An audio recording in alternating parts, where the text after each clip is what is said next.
Welcome to the Shaman Stories podcast. I'm your host, Jeremy, and this is the podcast where we talk about people's journey into spirit. Today's guest is Michele, Michele, Misha. Misha Landstrom from Luminous Ignis. Welcome. Thanks for being on. Oh my gosh, thank you so much for having me on. I'm excited to be here. Perfect. So why don't you let people know a little bit about what you do today?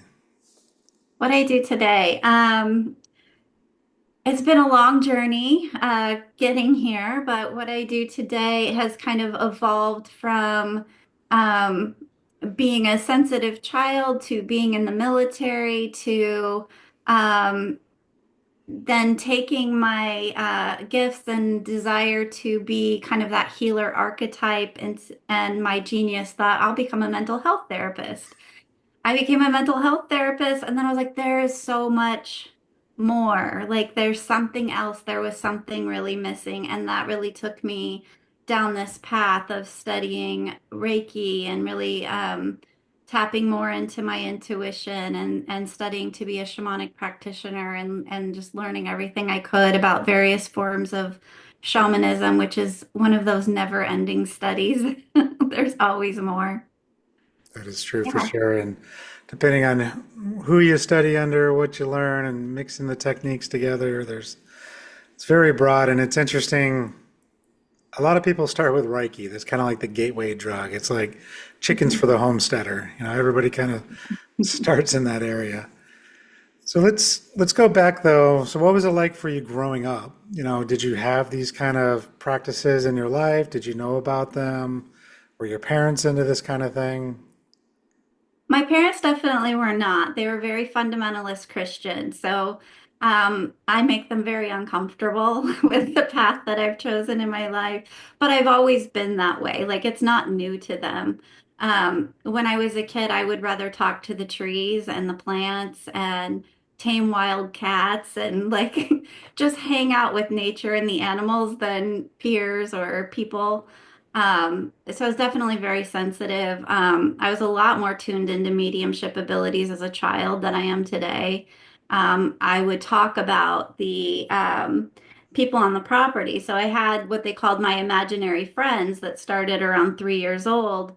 And then when I was five, we moved and my imaginary friends changed. Hmm. And so that kind of became a bit of a cue that something was going on there. I called everything imaginary friends, though, for a very long time, whether it was my guides or spirit animals or, beings without a body that are kind of stuck here in between realms. So I remember as a kid, I was talking about my new imaginary friends that I had gained as we moved onto this farm property. And it was my stepdad's like family lineage had owned it. And the great grandfather was hearing my stories and he's like, wait a minute, you're talking about my parents. And so that kind of freaked my parents out. And after that, I wasn't allowed to talk about my imaginary friends anymore. So instead of shutting it off, though, I kind of more kind of internalized it and thought, well, if there's something so wrong with me and I'm not very bright, I'll just talk to the other things that aren't very bright, the trees, the rocks, the animals, which turns out they're way more intelligent than we are sometimes. So I'm grateful for that. I'm grateful for that path. Like it led me to exactly who I needed to become as an adult. So I wouldn't change that, even though that was kind of hard and lonely.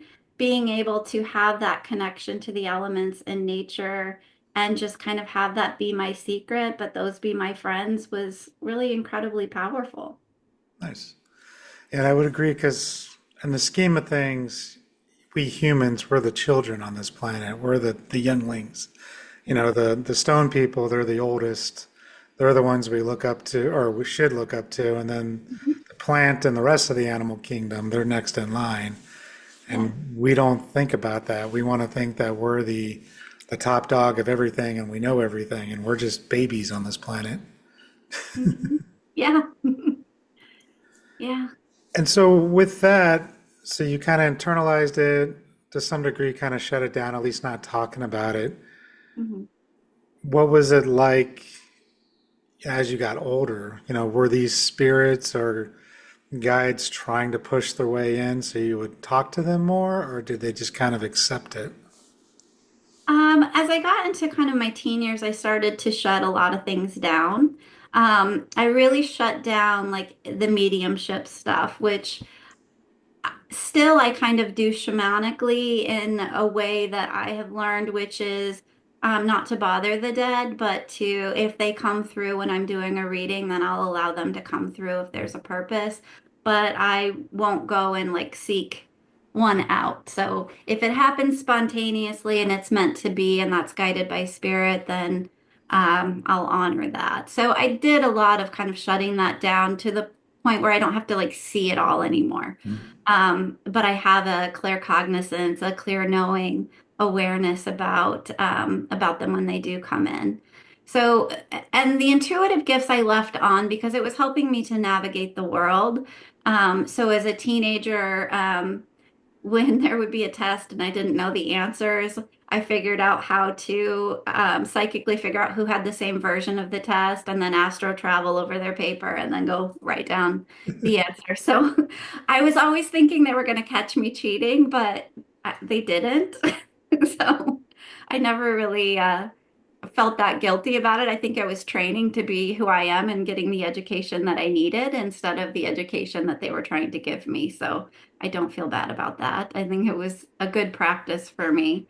So I kind of kept it online, but again, I was keeping it very much kind of quiet and to myself. And then as I kind of got into young adulthood, I spent 8 years in the Air Force. I kind of hit it again, but I used it to help me navigate day-to-day life and choices that were being made. And I was 19 years old and in a pretty scary place. And that intuition helped me to not be in the wrong place at the wrong time and um, even kind of guide my peers a little bit. So that was really helpful. But again, it was all kind of in the background and I wasn't really letting people know that that was going on and that was happening.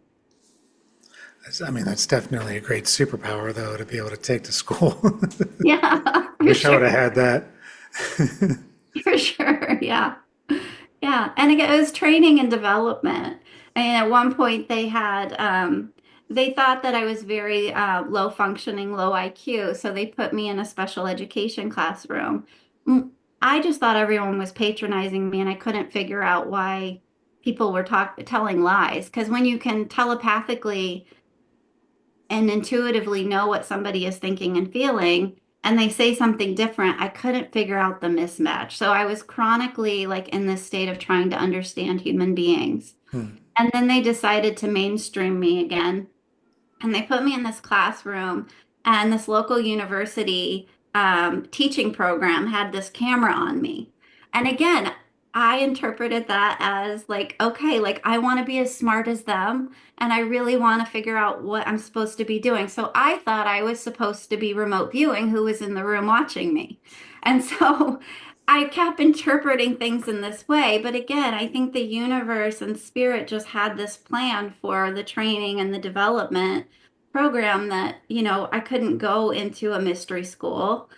I couldn't go into any of these kind of schools or teachings that maybe we had in the past, or, I wasn't a part of an indigenous culture that could take me in and teach me. So, I mean, that's just kind of my misinterpretations, I Hmm. think, were more the guides going, okay, now try and see who's in the room and what they're doing and draw a picture of what they're feeling and where they are in the room. And so that was my training ground, really. Interesting. And with that, how did that affect your relationships? Because it sounds like that made it harder to fit in.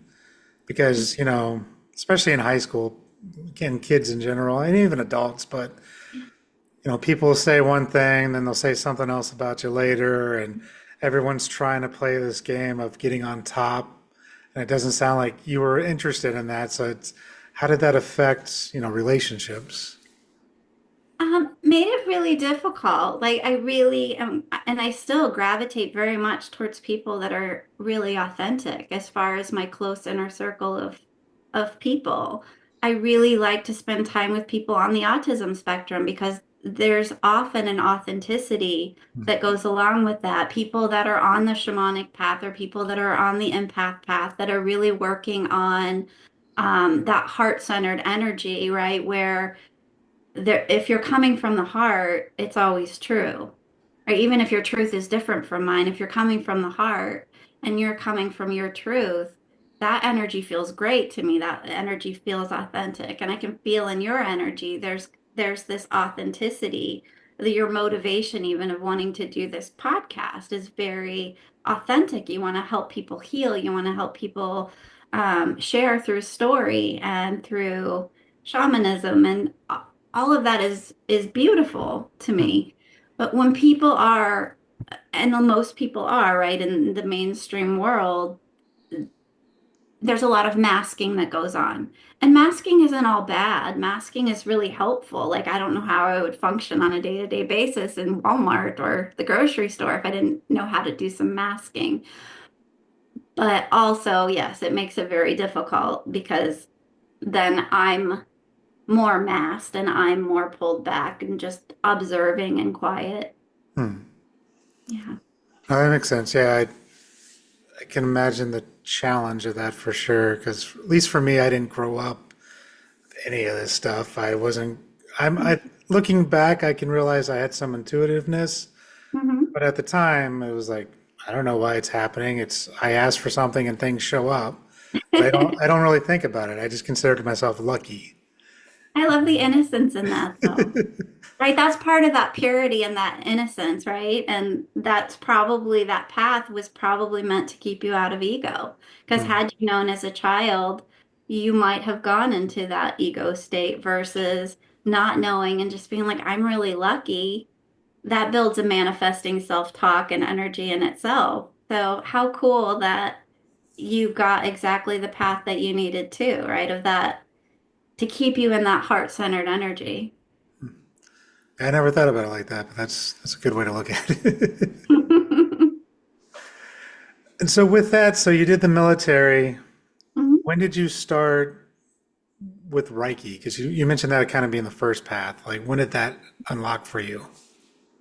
Well, Reiki actually was something I did after years after the military. I was struck by lightning, and I Okay. was trying to make sense of all the energy that was moving through my body. So I took Reiki classes and became a Reiki master, kind of in search of like what is happening to me? Why is all this energy now like running through my hands and the room temperature heating up 5 degrees and all the weird things that can happen around that. So it was more of a path of trying to make sense of it. So I haven't really used Reiki per se so much, but the Reiki training helped me to learn and get some concept around the healing energy that I started channeling after that happened. Okay. Well, I don't want to skip the fact that you just said that you got struck by lightning. So, Right. so I don't know if you want to expand a little bit on that, or was it just some random event? Was there something going on with that?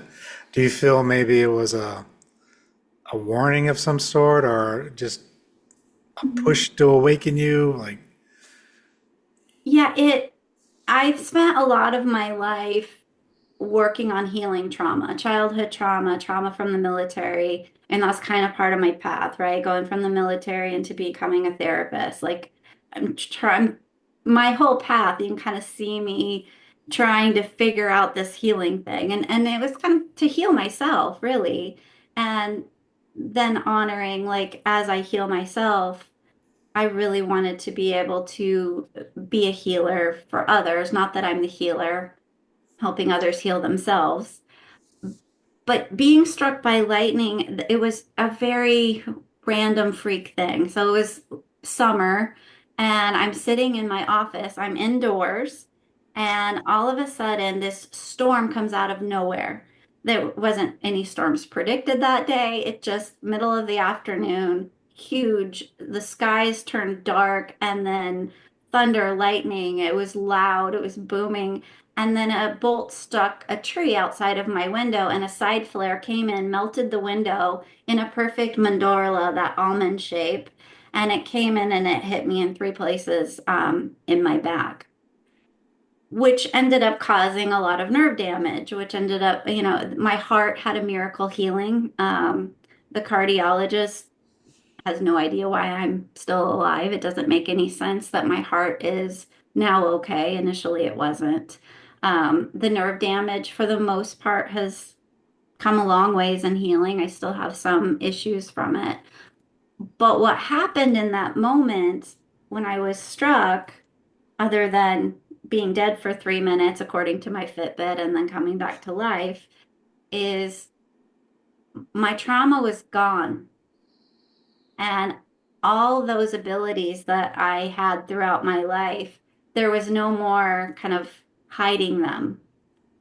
I couldn't hide them anymore. It was like they amped up so much that it became such a part of my essence that I don't know how to be in the world and not be a little weird anymore. Like I can't, you know, not say things that are um, kind of like I'm always reading, right? So like I did to you, and hopefully I had your consent on some energetic level. I believe I did. Um, Kind of reading a little bit about your childhood and why you were meant to do that, to not go into ego, to not know. It's just always on and it's just always there. And those things kind of come out of my mouth, but I feel like it's also very spirit driven Hmm. when it does. So getting struck by lightning for me was both another like, crap, there's something else to heal here, but yet it healed so much, it amplified so much, and all of this energy was running through me. And I'm very much that way today because there was a huge lightning and thunderstorm in the area that I live last night. And so today I am just like so energized. I had to go outside and like give some energy to the trees and the land because it was like way too much. And if I don't flow it through my body, I get a ton of the nerve pain. And when I asked in a QHHT session for that nerve pain to be taken away, the guide said no, because that's what reminds you to give this energy. Like if you're going to be the channel of this lightning healing medicine and work with the sky grandmothers, you're going to have to give this energy when it's called for. So it's been quite a journey that it happened indoors. Like that's the odds of that are so low. Like, and it was so precise that it hit me um, in such a targeted way that I believe it was very much a part of my contract from the very beginning. I wouldn't have told you that right after it happened. Right after it happened, I was a hot mess laying on the ground because it was the only way to get not feel so much intensity in my body. Like I wanted to crawl out of my skin, but just being on the earth, thank goodness it was summer and warm, helped me to kind of ground some of that excess energy out. That's crazy. And that's another beginning to a superhero comic book thing. That's how the Flash got his powers. That's all I was thinking about was the Flash at that moment. Yeah, yeah. And there are, there are stories and, different shamanic traditions that getting struck by lightning is an initiation. And I believe it was an initiation of some sort through nature, spirit, I don't know, probably things that I can't even conceptualize. Hmm. Um, but it was an initiation of sorts. So yeah, I'm not a superhero. I'm just a human having a human experience and, doing my mission and my purpose, but and channeling energies. It's not of me, it's through me. Yeah, I would say that was definitely initiation. That feels like it for sure. Because like you mentioned, it was just so precise. You were able to recover from it. The spontaneous healing that nobody can account for. Yeah. I mean, I don't know another definition of initiation other than that. Yeah. And so with that, did that lead you down to the shamanic realms, the shamanic route? Yeah, I actually 3 months before that had started a shamanic practitioner program. So I was actively kind of in that in that program, which I was so grateful at the time because one of the first people I called was my shamanic teacher. And I'm like, help me. I was just struck by lightning. So it was really great to have that community to kind of support me and help me through that as I was kind of initially going through that and trying to make sense of it and having this group of people that could journey for me and with me and just, yeah, I was trying to make sense of so much back then. And what was their thoughts on it? Your teacher's thoughts when she learned about it? My teacher said it was an initiation pretty much right off the bat. She told me to that in her journey, the fairies wanted to help me and asked me to go to this local what was it, like a creek, whatever you say, wherever you live, and kind of cover myself in the local mud and offer some of the excess to the fairy realm. So I did do that, but yeah, she said it was for her guides had told her it was an initiation, and that's what she saw in her journey. And she even said that you will heal from this. And I mean, the big thing, my heart at the time, I did. Nice. And so, how long were you doing the shamanic work before you moved on to other things? Like, what was your next step with that? Well, I feel like I haven't stopped. My intuitive readings even are more kind of shamanic. So, the way that I do readings is very much about like what does the person need to know to get unstuck from their healing? Like what's the block? What's the emotion that they need to face? Or my readings aren't like the feel good, you're amazing kind of readings. I mean, sometimes they feel good and they're amazing. If somebody's really on the right track and their guides are coming through with like validation, like you're on it, then yeah, they can be. But mostly it's, when you go to a shaman, they're not like, you're amazing. They're like, let's clear this out. You need to face this. Look at the shadows.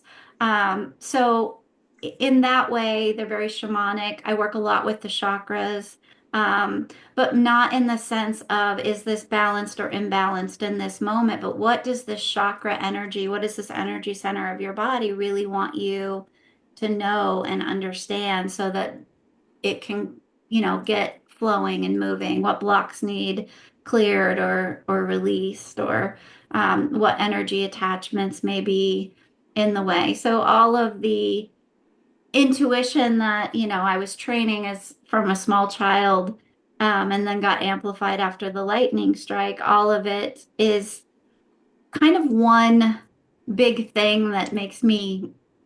Like I don't know how to put it in a box of something that anyone else really does. Um, but if I were to label it with one short tagline, I would say I do shamanic intuitive healing work. Um, but yet I do so many different things and no two sessions ever look alike because everybody needs something individual and different. So yeah, I haven't stopped. I'm still learning. I'm still a student of shamanism. No, that's fair, and I totally agree with what you're saying too, because usually by the time if someone even comes to see me, they've already tried everything else. So if their life was already perfect and rosy, they're not coming to look at a shaman. A shaman's usually like the last resort for a lot of people. Yeah. It's kind of one of those, I've done everything else, why not try this? Mhm. And and that's what it is. And you have to be honest with your clients. Like, no, you need to do some more work over here. This is what's coming up. This is what's stuck. And just be open and honest with them. Yeah. Because if you're telling them everything's perfect, then you're doing them a disservice and it's just not worth doing. Yeah. And when So, we can do that from the heart, like it really kind of loving and caring for that person enough to want to see them in their ideal, perfect health, then I think it's easier to hear some of those hard things, like it's time to face this shadow or this emotion or this trauma, in whatever way, because it's always different. Um, I don't, my therapist training was have them tell their story. And I was always getting in trouble because I wouldn't. I would be like, no, I refuse to have someone sit down and tell me their entire story because what I would see in the energy was never good. And so if I'm ever asking anyone for information about their story, I'm always, that intuitive was always there and active going, your energy, no, you're going to be a hot mess for the next month if I keep going down this path. So I would, my ethics trumped my teachers in some of that. But other people need to tell their story and need a space and need someone to hold a container. So, I mean, that's part of what I love of the freedom of the shamanic path is I can trust that energy more and not have certain rules or ways of doing things that are limiting me. Yeah, because we get stuck in those stories. Like we develop these stories over time, and then we start living these stories, true or not. It doesn't even matter. We're just now living these stories of I'm not good enough, or everybody's out to get me, or whatever you want to define your story, and then it just takes over our lives. Versus, I kind of do the same thing of I don't really care what happened. Let's just reset you so Mhm. you can start fresh because whatever happened created these triggers, created these imprints, and now we just need to clear out the imprints so you can kind of reset yourself. And now you can create this new story based upon whatever you want it to be. Yes. And I'm Yes. the same thing. It's because I work with a lot of people with PTSD, veterans, first responders, and it's the same thing. Like, you've been to talk therapy. We don't need to talk about it. Like, let's just work on letting it go, Yeah. clearing and resetting. Yeah. And you never know what's gonna work for someone. Yeah. Right. I remember one veteran came in one time and the guidance that came through was like to go sing this song every morning at sunrise and lay on the earth for like 60 days. And he was willing and he did it. It resonated. There was something that resonated as truth of Mhm. that in his body, or he wouldn't have done it. And it was not the kind of person that you would think would ever follow through with that. Um, but and at that time I was a therapist too, and I'm like, no, you don't need me. You need to go do this other thing. Kind of wild probably to hear from a therapist, but he came back and was like, I feel so much better. I can function. But the song was a process of releasing and giving the trauma to the sun to burn it away and the cool waters down below to take it and cool it, the water element and emotions and all of that. So it was really quite incredible that you just never know too, like what the thing is going to be for someone. And it's never the same thing twice. Yeah, and I believe there's three tiers to healing. I call it the mind, body, and spirit. And usually by the time people get to me when they're looking at the spirit level, they've already done the mind and the body. Yeah. And it really takes all three because all three remembers what happened with the trauma, what happened in the situation. They hold the story. And so it's really letting it go from all three levels. And you do need to talk to some extent, maybe, Yeah. but usually by the time they get to me, they've already done that. That's, Yeah. and they might have done some of the body work, but usually everybody starts with the mind level and the talking about it and the group therapies and the therapeutic way of I forget what it's called, but you talk about what happened, and when you start to feel that emotion, you try to change the emotion. So they're trying to reset it from there. Yep. And so a lot of people have done that already, but I really do believe you have to hit all three levels. Absolutely. Yeah.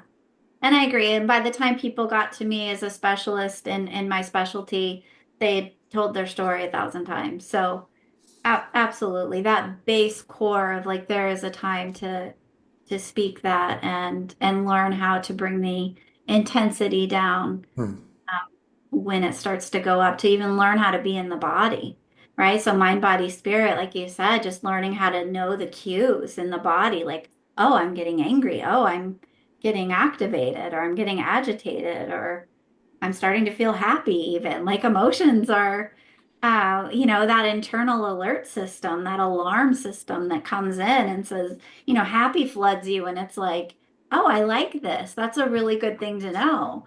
But if I stay in happy forever, my nervous system is going to get fried.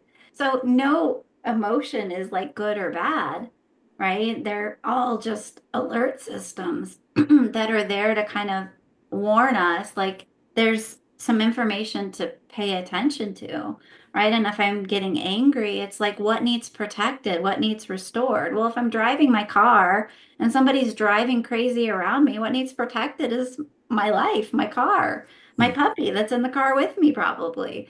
And what needs restored is my safety. So, what can I do about that? And then I can take a logical action step. Like emotions are so logical when we distill them down to their basic form, which does take a mind, body, spirit approach, right? We have to mentally acknowledge it. We got to pay attention to what's coming up in the body to help me discern. Am I angry? Am I irritated? Am I frustrated? Am I scared? Am I some combination of all of those? And then really sit with that emotion and be like, what's up? Like, what do you want? What are you trying to tell me? What do I have to learn from you?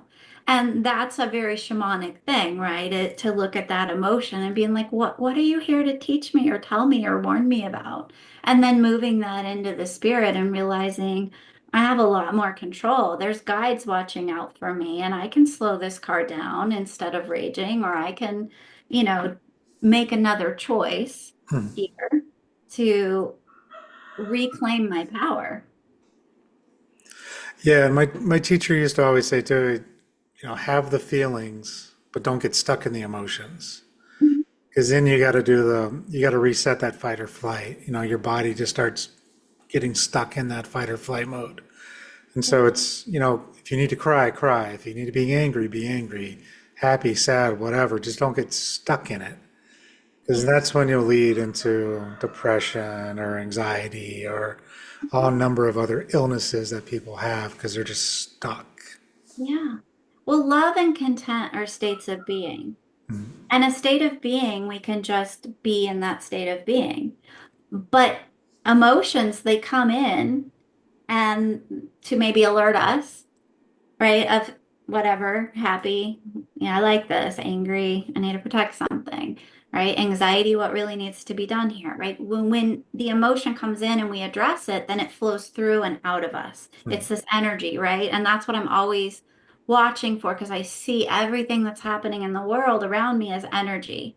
And if that energy is stuck or flowing, and I think, when you or another shamanic practitioner is like removing energy, right? Removing that so that things can start flowing again. That's a lot of times when it's not like some sort of like energy attachment or thing that is other, but if it's of ourselves, it's because people are told to sit still and be quiet and be good and behave, or military people stand at attention. Well, what does that do to the body? Our energetic body starts to follow that. So if I'm standing at attention or if I'm sitting perfectly still as a child in a school desk, and then I'm taking all that energy and I'm holding it in, right? And especially I see with veterans is that kind of like muscle, like we use muscle when we stand at attention. And so it's like when those muscles contract, it's like taking all the emotion and all that trauma and like trapping it inside of the physical and the energy body. And then when we begin to allow that to flow through us and out of us, then we can get back to that state of love or content, those states of being. But most people are trained from childhood in our culture, and even more so than if you go on to a path that's more military or government or that kind of thing, you're even more trained to like, keep a straight face and um, hold tension in the body that holds the energetic body in. And so I think that's what I see a lot with people being kind of emotionally stuck. Isn't always, sometimes it's that they need to talk about it. But again, like you said, that's the very beginning. And once that's done, then we don't need to keep retelling the story to get the energy out. Sometimes it's like we need to let that energy field begin to open up and expand so that all of that feeling that we keep compacting down like a, instant pot, it can start to kind of release the pressure valve and come out in a safe way. so that we're not holding all of that and we can really truly get to that space of that, okay, I'm content. That's the goal, not happy, not joy. I get really frustrated with the joy business. Me too. It's one of my pet peeves. Is we're not like that's not the goal. The goal is not to like run around and be super joyful all the time. The goal is to be content. Like that's what we're shooting for because that's a state of being. Joy is a feeling. It's an emotion. Yeah, I know. I agree. There's nothing wrong with wanting to have a good life and wanting to be happy, but we're also here to learn. We need to go through things in order to grow. And you can't do that if you're just in this constant state of pure bliss, which I would have to say most likely a lot of them are just lying to themselves. It's the same when you see people on TikTok or any social media and it's like their life is perfect, but then if you were to pan the camera just a little bit, it'd be complete chaos. It's like Yeah. we're just pretending to be perfect in order to fit in instead of Mhm. just being real about, no, this is just what my house looks like. I have 3 kids. Deal with it. This is the Exactly. best Yeah. it's going to get. And I'm okay with that because everybody's alive and safe versus, Mhm. you know, what they show with like perfect, pristine kitchens and everything's in its place. And life just isn't like that. And we can't try to, if we spend too much time striving for that and then we don't get it, then we're just in that depression, that anxiety, and we're just doing a disservice instead of just saying, this is reality and being happy with it. Like you said, that contentment. Yeah. To be content, my kitchen right now is a mess. I'm not gonna put the camera on it, right? But it's a mess. Not gonna lie, it's not perfect. And I love how you say that because that's that authenticity, right? And I think that's a lot of what's missing from our culture. And that, again, I'm triggered by it constantly when people aren't authentic or things aren't authentic. And so I'm on social media for professional reasons, but otherwise I don't think I would really spend a lot of time on there because of the fact that there isn't a ton of authenticity, right? And yes, I get we want to let people know we are here and we are available, but also like we can be authentic while doing that. And we can, um, share that we have a messy kitchen. And like, I wish more people would be more authentic and just kind of be like, yeah, my life isn't perfect, but I just had this great vacation. And it was wonderful, but it wasn't perfect. Yeah. Yeah. No, I agree. And yeah, I'm the same way with because I even put the pure joy all the time with the whole love and light movement too. It's not everything's love and light. Mhm. There is a gray area, there is a darker area, but we have to understand that and we have to work with it to some degree too. Because again, not everything is perfect love and light. There's also darkness. And what is that darkness here to show us? What is it here to teach us? Same with, that you get triggered by the always joyful people. Well, that's kind of your darkness. It's like, so what's there for that for you? Why is that triggering you? What Yeah. is it that's making you upset when you see them all the time? And I'm the same way. It's that whole, you can't be spiritual unless you do X, Y, or Z. Mhm. You can't be spiritual unless you're a full raw vegan. You can't be spiritual if you eat an animal product of any kind. You can't be spiritual if you don't go out on the full moon and do this ritual every night. You can't be a shamanic practitioner if you weren't put in some specific situation when you were 2 years old in the jungle. Like all these rules and limitations we want to put on ourselves just drives me nuts. Yeah, and the thing is, it probably is somebody's truth, Mm, right? And so, like, we're all different, right? Some person may have needed to be gifted their first tarot card deck, yeah, but I bought my first tarot card deck, right? And it works just fine. So, like, there are all of those things, and that's where I think the multiple truths thing comes in, right? Like, yeah, how do we know light if we don't know its shadow? Right? If I didn't have a dark night of the soul, how would I truly know like that really great feeling of like things are going really well in this particular moment. Right. And so, yeah, we need the contrast. We're living in a realm right now of duality and the singularity that, we're all kind of wishing we could have at some level when we get, into the I want all the love and light, right? Like that's for the higher realms that they can see like nothing is bad. Well, it's still really hard for me to see when a child is hurt that that's not bad, right? Like you lose your child and they're not there anymore. That's heartbreaking. That's hard. Like to me, that's still bad. I get in the higher realms, they're looking at that and being like, but that soul came in for as long as they were meant to, and they were a teacher, and this is a great thing. I get that, but I'm not there yet because I'm still Yeah. human. And so I'm still living, no matter how much I've progressed in myself, I'm still living in a world in a realm of duality where we do kind of have the both and. And so anytime somebody says like this is the path, I'm like, if that's your truth, I honor that. That's your path, Mhm. right? When any self-help book or that's ever been written, it's like they're writing their path. That's how they can write it with such passion. Like, this is what worked for me.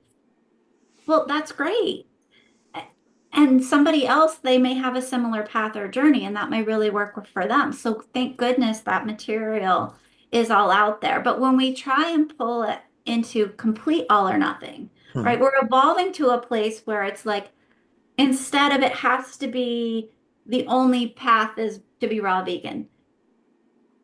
Well, now we can move into the duality of your truth can be to be raw vegan. My truth may be somewhere in between. Another person's truth may be to be full carnivore and not eat anything but a carnivore diet. So like that's that's kind of where I think we're striving to kind of be right now as as we're kind of evolving, we're not striving to be where, the higher realms are and not have any duality. We'll get there after this life when we exit these bodies and we leave the earth game, like then we can get back there and we can see that. But for now, we're here and we're meant to have this experience. Like that's part of the learning. So I think when people try and do that complete, it's this is the only way, that's the old model on earth, and it's like we need to kind of like start breaking free of that and breaking out of that there's not that one only way because your truth and my truth can both be true. No, and I agree. And that comes down to we just need to respect each other's choices. It's like, okay, that's great. That works for you. Great. You're still doing what you need to do. You're still helping others. You're still working your work. Go forth and enjoy. I will Absolutely. never stop. I mean, that's kind of where this podcast started from was people were coming to me client wise. It was just, I don't know if you've noticed it, but like sometimes you'll just have these waves where everybody's coming for the same thing. Uh-huh. And I'm like, everyone kept coming about, oh, I want to know what my purpose is. I feel like I should be doing something more. Okay, like, what are you into? What's interesting to you? Mhm. Here's what I do. That might not be your path, and that's okay. And so it just kind of, this podcast came as a download. It was, I got the name, the logo, everything just came and what it was about. And the first like five people I should interview. And I'm like, okay, I had no desire to be on YouTube or do podcast. This was not me. Mhm. And I was like, all right, I guess this is what I'm doing. But that's really where it stemmed from was here's how other people got to where they're at. Here's the different things that they do. If that resonates with you, go reach out to them or go kind of look at what they do and see if that makes more sense for you because shamanism isn't the right path for everybody. That's okay. Yeah. Reiki's not the right path for everybody. Quantum touch healing's not. I personally think we're all hitting the same realms. We're all hitting the same energy. We're all talking to spirit. We're just doing it a different way, and that's okay. Mhm. So it's just finding which one resonates with you best and just go for it. And if you decide months from now, like, yeah, maybe I need to dig deeper over here, then dig deeper. It's cool. Like Mhm. I've mixed so many different practices into one, kind of like what you were mentioning. It's I do planetary magic, chaos magic. I call out, have different altars for things. I do Reiki. Like it's all mixed together, depending on what I'm doing and what the person needs at that moment. Yeah. And that's the only way you can, as far as I'm concerned. And again, that's that authenticity, right? Jeremy, like you're creating the Jeremy soup, right? So it's like much like what I'm doing. I'm taking the things that are aligned for me and I'm putting them together in a way that no one else is. So are you, right? And so do many other practitioners and many other people and whatever their thing is, right? And so when we can do that, it's really kind of that is tapping into our purpose, right? So I love that, right? Because it really is, here's my purpose. My purpose tends to unfold when I do the things that resonate as truth and authentic for me. And then I find it. And it may not be that exciting and big. It might be, it might not be. I think a lot of people, when they're asking, like, oh, what's my purpose, want like some big, like, you're meant to be a rock star and you're meant to, like, you're going to be the best-selling author and you're supposed to do something big and, like, save Canada. I don't know. But it's like a lot of times someone's purpose is like, you're here to be a mom or you're here to really kind of bring through gifts that you've had in other lifetimes and just like think about them. You don't even have to do them. And other people, it's you need to take action steps. And like your guides said, like do this podcast. And so you followed that truth and you honored that and trusting the unfolding of that. But all of that leads us to that much more complex what's in our Akashic records, right? As like, what did we put in there, when we're you know, going through like figuring out like, on like Soul Amazon and like clicking and being like, let me add this to my cart too. Like, oh, and I want to be a shaman. Oh, and I want to get hit by lightning. And oh, I want to like have this experience and I want to climb this rock. And like you throwing all that in there and be like, oh, let me get this combo platter of trauma too. And then you throw it all in there and you pop in this body and it's like, oh, that's a lot. It's hard. Well, so let's talk about the Akashic Records because I read in your bio you do that as well. Uh-huh. So I've had a reading done to me, which was interesting. I tried things out, and I also tried taking a class to learn how to get in there, but I just at the time I don't think I was ready for it yet. So can you just explain a little bit about what the Akashic Records are for people who don't know and just kind of the process of what you do there with them? Yeah. So, like in Christianity, it would be called the Book of Life, right? The Akashic Records is basically the history of our souls, the history of what's happened here on the planet. And when I go into someone's Akashic record, well, not really go into it, when I download information from it, because technically, if you go into it, you can kind of mess with the person's energy. So it's kind of an ethical no-no to like pop into their record. But to download the information, and it gets represented a lot by imagery of books. It's not actually like a library of books, it's a library of information. And that information is kind of when past life readings are happening. That's a lot of times that information is being downloaded from that Akashic record because it's all the information of your soul. So if I'm doing an Akashic Records reading, I'm looking at basically what's relevant for that reading in their records that needs to come through, whether that's you know, why a current relationship is kind of blowing up and how maybe that's linked to a past life and how this is kind of playing out and then to be able to clear that or a contract that they made, right? I ran into one recently and I'll share this without giving any personal details, but the person that was really kind of breaking their heart was supposed to in the contract like make amends and not break their heart this time, right? And then they made the same mistake. And so the amount of heartbreak made no logical sense to the rest of the world, the intensity of it. And once they knew that, they were able to begin to clear that out. I was like, oh, like this, I don't have to hold this contract, right? They could then release that contract because sometimes they can be amended, especially if the other person doesn't agree. Like, for example, I had a contract in my Akashic Records to be my mother's spiritual teacher. Well, she chose fundamentalism, and I chose, a spiritual, non-religion based path. And so there's not anything wrong with that, but I can't be her spiritual teacher. So I was able to work through the Akashic Records and work with my guides and her higher self to clear that contract out so I no longer have that obligation in this lifetime, which really freed me from having that intensity. Like, as before, I kept feeling like I need to teach her things, I need to tell her things. And I knew intellectually that she doesn't want to hear that.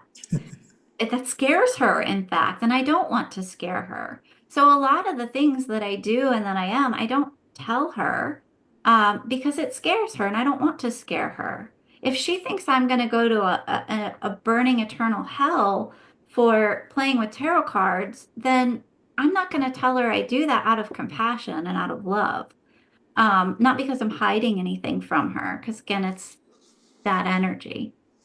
So the Akashic Records is all of that. And then I also tap into the Galactic Akashic Records.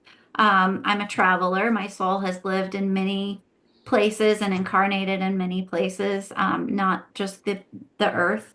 And I found myself kind of um, in there, like spontaneously, right? Like I had access to other levels of the records for when I was reading for other kind of star seeds that were from other planets and kind of seeing into some of those lineages and how that was impacting, again, for their healing, because I'm doing that shamanically. I'm asking not just to know everything about them, because that would be way too much information for me to download, but like what is relevant for the person's healing, what's going to help them to do the healing. So that's kind of nutshell the Akashic Records. There's a lot of ways people teach it. I know like Linda Moulton Howe, she teaches a way where you kind of go in through a prayer and right through the front door. I tend to go inside doors, and I was guide taught. And then I like kind of backtracked and took a training, and I'm like, oh, the way I do it is much easier. That makes more sense for me. Kind of that shamanic tracking where you practice like tracking someone. Mhm. Um, my teacher used to get frustrated with me because she would like hide somewhere and I would like portal to her instead of like tracking her path.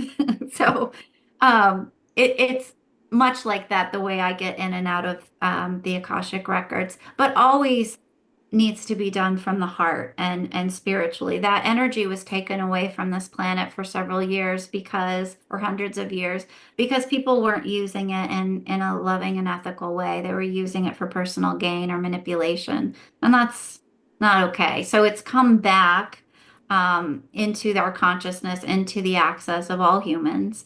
Um, some people are better at accessing it, or it comes more natural than others, just like we all have different gifts and different skills and different Mhm. processing speeds for different things. No, that makes sense. And with that, because when I had a reading done with me, I basically gave her a couple questions, and then she went in and found it. Do you do it that way, or is it more of a you're already working with them and you just kind of go in and tap in to see what they need at that moment? Usually when I'm going in the records, I, I'm usually there before I go into a reading, or I'll spontaneously pop into it from my heart center. So that kind of is the prayer, so to Okay. speak. It's like the lock and the key.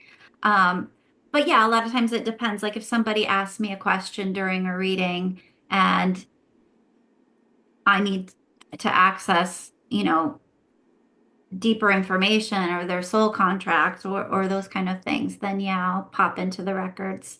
Um, pop in and out of them depending on what information needs to come through. So yeah, sometimes I need to access that in order, like when earlier in our call, right, when I mentioned, oh, you were meant to have that path so you didn't go into ego with your gifts. That helped kind of mold you in a certain way. That was from your records. Like I All right. popped in and saw something in your records, and then it kind of just closed back down because it was like, this is all you're supposed to see right now. Yeah, so that's more how it happens for me, which isn't typical, which is a little different than the way most people, but again, that's how my guides taught me. Um, but again, I was a little kid learning this stuff and didn't have any human teachers. No, that makes yeah, because the way I've learned it is kind of the Linda Howell method, where you read the prayer and you kind of go inward and try to focus on it, and it kind of worked. I mean, I didn't give it too much practice. I just was trying it out to see.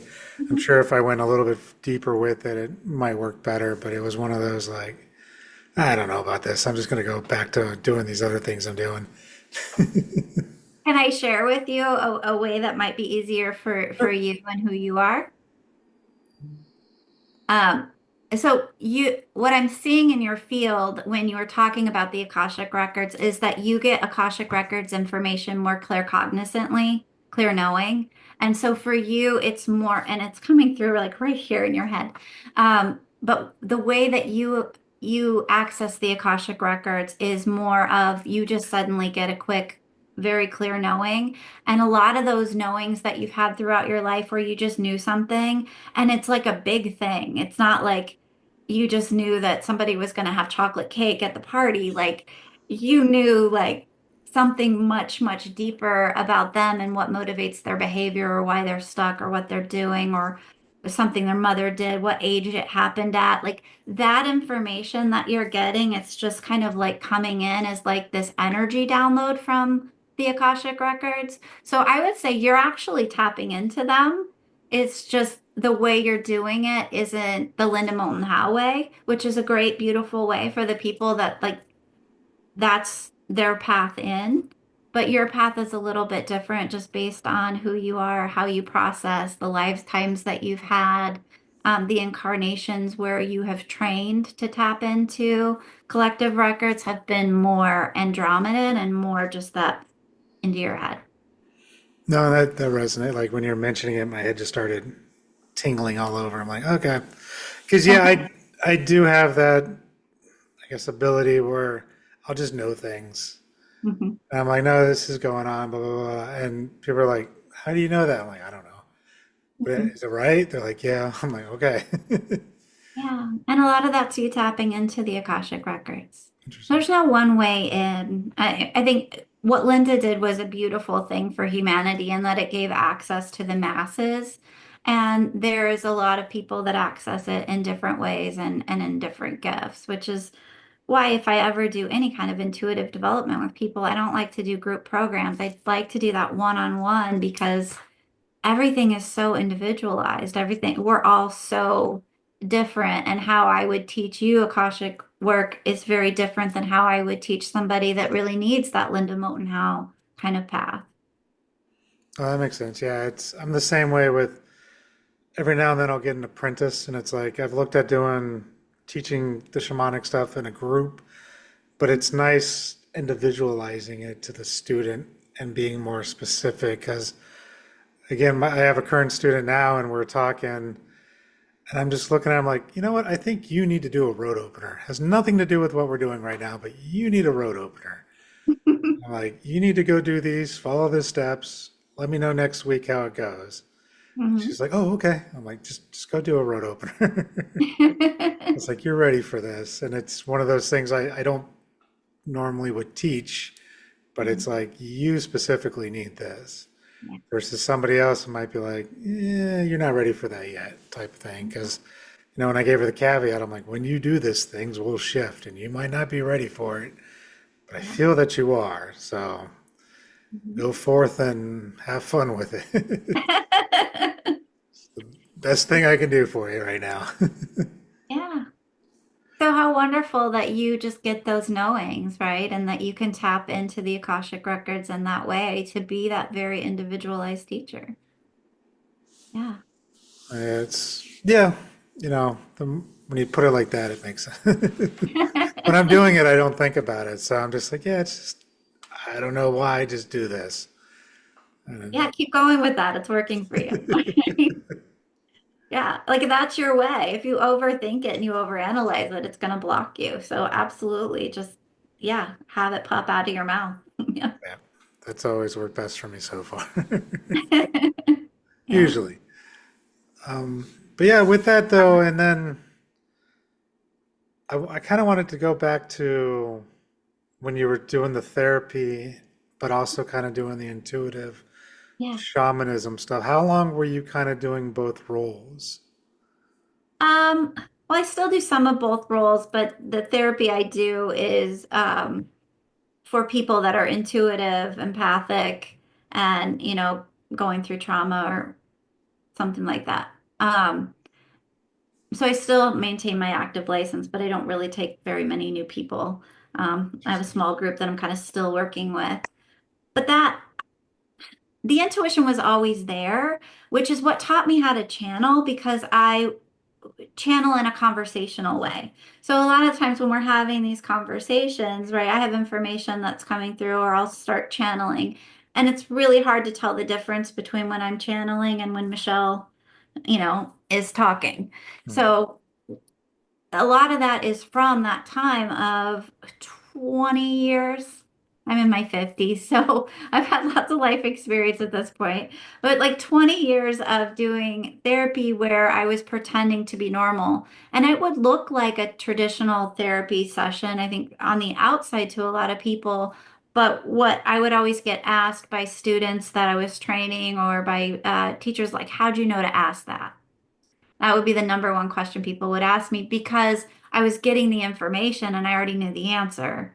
And so I was then asking questions to help kind of the person get there or help guide things to what I already knew the answer was, which was part of why I wanted to go down a different healing path anyways, because I was like, this is a lot of work. Like it'd be a lot easier if I could just like tell them, I know the thing that's blocking you. Like it happened when you were 6 and this and that. And that's a lot easier. Like let's just get to the meat of things, right? So, um, I learned how to kind of mask and pretend like I was normal, or grandma would pop in the session and be like, you need to ask about this. Or it's like, oh man, like sometimes I would discern to kick grandma out of the session, and other times I would try and find a way to kind of ask the questions in a way that appeared like a very normal thing. I always preferred clients that had never had a therapist before, because they didn't know I wasn't supposed to just know things. And so, especially people that had no idea what therapy even looked like, I could be a little bit more myself. And then as I evolved, I started only taking people that were kind of on this intuitive shamanic healing path so that I can be authentically me, but really kind of weave that in. And then now that I do mostly kind of intuitive shamanic healing work, when something comes up, I'm so grateful to have that background and that skill set because I know how to handle it. I kind of know what to do with it and know like when to refer them to a therapist or when to um like step back and use kind of some of those skills instead to just kind of get through um something so we can begin to heal it, alchemize it, move it, get that energy unstuck.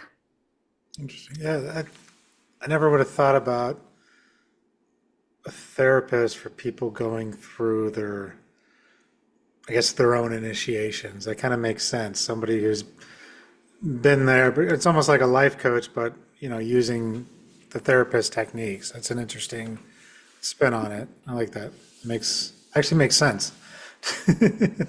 Yeah, and weaving in, the other stuff too. So Yeah, being able to, yeah, weave in more holistic things and options and, not just say, hey, maybe you should go get a, evaluation for meth, but like there's meds, and then here's this herbalist I know, and tell them this. So, having that variety is a good thing. And yeah, a lot of people are really scared to tell a therapist, I see dead people, or I was on a UFO, or, you know, and I don't flinch. I'm like, okay, well, and I even at some point had psychiatrists that were referring people for one-time evaluations, like, is this person like intuitive and psychic, or are they mentally ill? And I was able to kind of assess that for them, and it would go either way. Nice. Yeah, because we don't want to, be that hammer treating everything as a nail. Like not everything is a shamanic problem, not everything is a mental problem. You have to be able to balance that, and that's a good skill to have. And a lot of, I guess, I'll put the universal us as people who are trying to be healers or working with people to help them heal themselves. A lot of times people get stuck in thinking it's only this thing and they don't look outside the box. I recently had a client who we just I could not keep her energy level stable. They kept going up and down, and she'd be completely wiped out. And we're grounding, we're doing this, we're doing that, and things would be working, things would be getting better, and then she'd be good, and then a couple months later she'd just drop again. And I'm like, I don't see any attachments. I'm not seeing anything going on. I don't see anything. Uh, And then I sent her to somebody else, and I was like, oh, she's just really deficient on a bunch of minerals. mhm. Ah. But her therapist was trying to say she was bipolar and needed all these meds. And it's like, no, she just needs some supplements. Yeah. She got on that and she's slowly getting better and getting back into things. And I'm like, there it is. Yeah.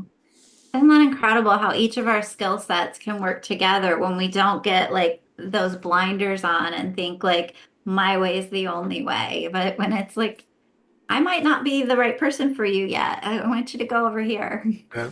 It's important to do that. And it's important for people to think outside those boxes too, because so many times I had so many people like, oh, I've been to this healer, this healer, this healer, this healer. I'm like, how much money have you spent?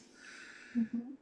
And in reality, it could just be a supplement problem, or it could, you might just have a mental health issue, or you really need to go have Western medicine or do something completely different. Sometimes that is there. Yeah. We can't, I'm not going to fix your broken leg. You need to go see a doctor for that. Sometimes there is real mental health and you need to take care of it. Mhm. As much as I hate Western medicine, there is a place for it for the most part. I would say 10% it needs to be there. Absolutely. Yeah. It's sick care. So when we're really sick, we need surgery, or like we need a scan on a bone, or they have some great diagnostic equipment that we can then get information to take to other healers and other professionals, maybe to try something out before we decide on a surgery or something like that. But yeah, Western medicine is certainly a valuable branch of medicine, but I think it's too big in we need that preventative care. We need that well care and not Yeah. just sick care. Yeah, if we started with that first, we wouldn't even need most of what is out there and being given to us. Hmm. But that's a whole nother storyline. Well, now there's people like us coming and bringing things back around too. There are other healing options out there, and I'm grateful that there's so many different types of healers. Hmm. And I wanted to clarify because you mentioned channeling. Are Mhm. you actually having people talk through you, or you're just getting the information? What was your definition of channeling? Because I'm curious about that. So all my life, I didn't know that when you asked a question in your head, most people don't get a response. Hmm. That was shocking when I found out that. I'm like, just ask in your head. Like, why is everybody so confused? So being able to do that, I didn't realize until later on in life that that was channeling. That's quantum physics, right? That's some energy communicating to me that's not here in that information. Then the antenna or the receptor of my brain body or a biofield, I don't know. taking that information in. So sometimes I'm channeling my higher self. When I do readings, I do a lot of channeling of the other person's higher self, the person I'm reading for, and the information their higher self wants to get to the person. I've channeled beings from other planets. I've channeled Arcturians, Pleiadians. I've channeled from rocks, like telepathically communicating with rocks and crystals. I just got back from a trip where I went to Sedona and Moab and Santa Fe and up into the Rocky Mountains and had a wonderful time talking, channeling trees and nature spirits and just bringing in, and channeling isn't always words. A lot of times we see channelers on TV, like Bashar is a popular one that a lot of people have heard of, Daryl Anka, and he channels a very specific being named Bashar, and that information comes through that we can channel more than just words. We can also channel energy. And if you talk to Daryl, I'm sure Daryl would tell you he's channeling an energy and his brain is translating the information into English because I doubt Bashar speaks English. Maybe he does. But it's the crystal doesn't speak English, right? The Arcturian probably doesn't speak English. It's an energy, and then my brain translates that energy, and that's kind of what I consider channeling. But I have a much broader definition of channeling. Again, I was guide taught and not taught in a lot of ways that most people kind of are learning right now. And the ways that they taught me that happens is all through energy, which is what I see, what I hear, what I feel. And I'm translating all of that into English, whether I'm channeling information from the Akashic Records, a download, Mhm. whether I'm channeling lightning energy healing from, some of the major storms on Earth or the sky grandmothers or however that is happening for that person in that day, depending on the intensity of energy that they need. That's a form of channeling as well. So that Reiki is a form of channeling. Like that information is coming through the body. When a shaman is singing or drumming at a beat that's not one that they've memorized from the brain, that's channeling. That's information of frequency and energy coming through. Okay. No, I would agree with that. I just was curious because I have seen those other types of channelers where for their version of channeling is just someone comes into them and starts Mhm. speaking through them. Their voice changes, their whole mannerisms change, and then Trance channeling. Yeah. when that being leaves, sometimes they remember what happened, sometimes they don't. So I was just curious because you were saying how when you're channeling, you couldn't tell sometimes if it was you or the entity. So I wasn't sure Yeah. what your definition was, but that makes sense. Yeah. You may not know if it's me or my higher self kind of Mhm. speaking through me. I've kind of blocked a lot of other things out so that we can have this conversation. But yeah, what you're talking about, yeah, and Bashar is a perfect example of trance channeling, right? Where they go in a full trance and they're offline. And so what the version of channeling that I do is, and the reason it can be conversational is I'm I'm aware of it as it's coming through. And so I don't leave, my consciousness doesn't leave. I'm not having a conversation in the background and words are just coming out of my mouth. I'm very kind of aware and engaged as it's happening. I can watch a video and see when it happens, my tempo changes a little bit, like I start talking a little bit faster. So I can tell when that's happened or not, but most people that especially people that don't know me probably wouldn't know. Okay, makes sense. And so, one question I like to ask people is, what advice would you give to somebody who's just starting out on their path? Maybe they're having imaginary friends as a kid and didn't understand it. Maybe they're just constantly knowing things and not understanding it. Or maybe they know they should be doing something different with their lives than what they're doing today. And they feel like there's something more for them. What advice would you give to that person? I think one of the most powerful medicines on the earth is to be curious. We are so creative and to be curious. Like, why is this happening for me? Right? Whatever that thing is, if they're seeing um, ghosts or spirits or imaginary friends, like be curious about it. Instead of going into fear or anxiety or a lower state of being or a lower vibration and trying to kind of block it all out, be curious. Like, what is this? And if I can't do that on my own, then be curious with, someone like you or someone like me or someone else that does similar things to what we do that can kind of hold space, but be curious, whatever that thing is, just be really radically curious about it. Nice. I like that. It's, it's good advice. I mean, yeah, it's just try it. That's what I tell people. Like, Try just it try it, on. see how it goes. Like, Udemy is a great place to at least get your feet wet and not spend a lot of money. I can't guarantee that they're all going to be great teachers. I've met a couple good ones off of there, but you can usually get a decent class for 15 bucks to at least try to learn the basics about what it is, and then go from there and see if you want to dive deeper with a different teacher, or maybe that person has some other classes off of Udemy. Absolutely. And when you can be in that curious space and just kind of learn and find those teachers will come if it's really meant to be on your path too. Nice. I guess with that, do you have any other advice or any other words of wisdom you want to share before we start wrapping it up? I would say, go to your heart.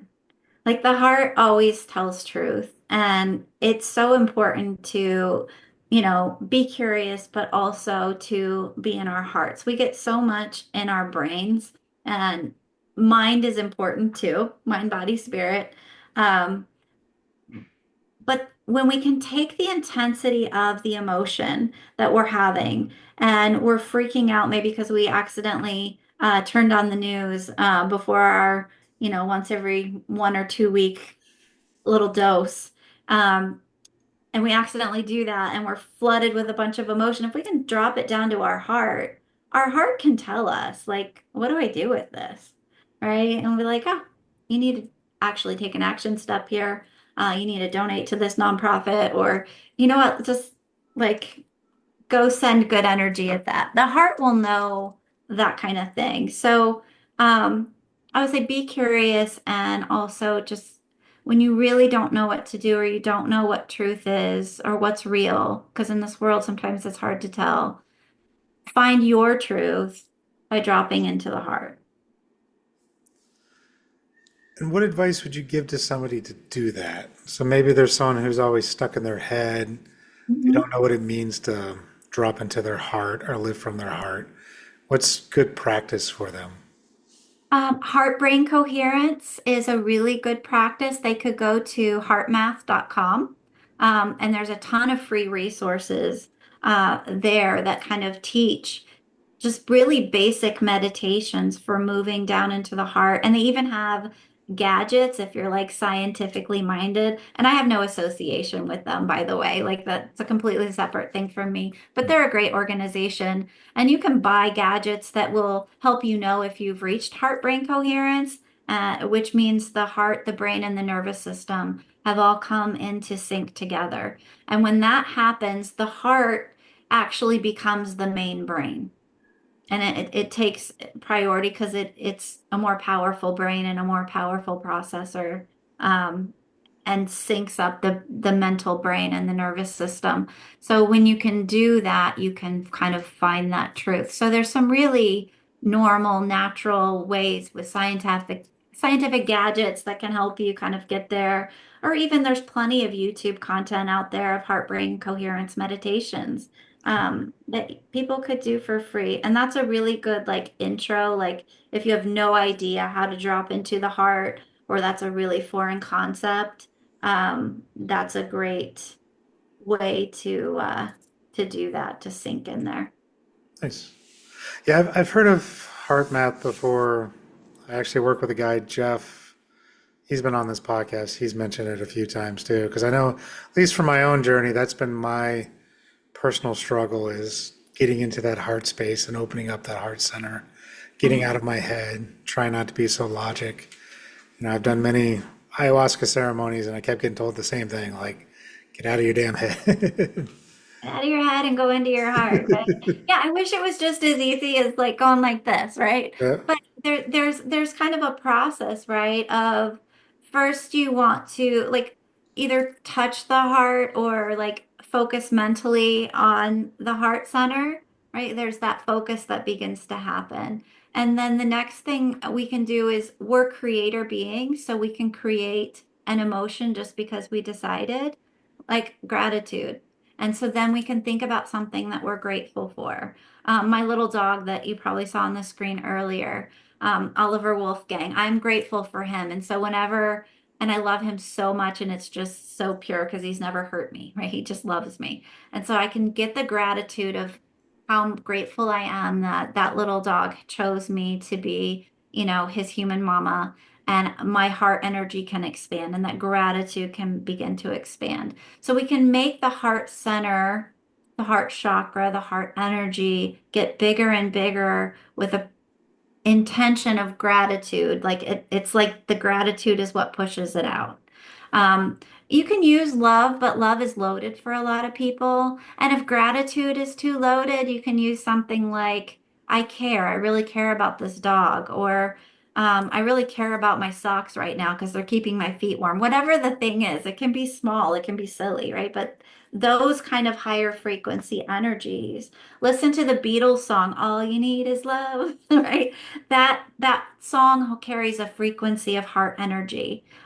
Listen to the like heart solfeggio frequencies that help you get into that space, and then expand the heart. Once you expand that heart energy, then you can begin to kind of focus the breath and focus on going into the heart. But it's like the preparation. If I'm going to drop down there, I'm going to need to be in some gratitude. I'm going to need to tell the heart, hey, I want you to like take charge now. So there's kind of that process of preparing before you try and drop down. Nice. Cool. And with that, I guess just let people know where they can find you if they want to work with you or reach out to you for advice or guidance or maybe even some intuitive therapy. Yeah. My website is Luminous Ignis, Luminous, Luminous Ignis, Ignus.com. And my social media links are there. My email is there. I have a scheduler online if anyone wants to work with me. Perfect. And I'll put that in the show notes as well so people can just click the link. Great. Perfect. Well, I appreciate your time. This was fun. All right. Thank you so much for having me on, Jeremy. Thank you. Thank you for listening to this episode of the Shaman Stories podcast. If you have any interest in the services that I provide or the services of my guest, please click the link in the show notes below. Thank you. And until next time, have a good journey.